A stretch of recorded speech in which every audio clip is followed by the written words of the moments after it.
बाळा, इतका थकून का बसलास? जीवनाच्या लढाईत दमलास का?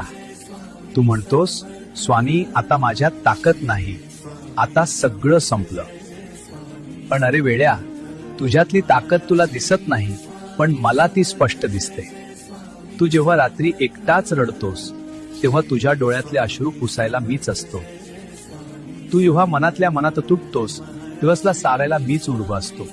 तुला वाटतं सगळं संपलं, रस्ता बंद झाला, पण खरं तर बाळा, ही नव्या अध्यायाची सुरुवात असते.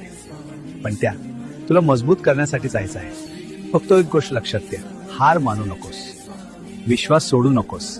आज नाही तर उद्या तुझ्या आयुष्यात प्रकाश नक्की येईल. तू पडशील तरी उचलायला, तू रडशील तरी समजवायला. फक्त माझं नाव घे, उरलेलं सगळं मी पाहिणे. तुझ्या कष्टाचं फळ तुला मिळेलच. विश्वास ठेव बाळा, मी तुझ्या पाठीशी आहे.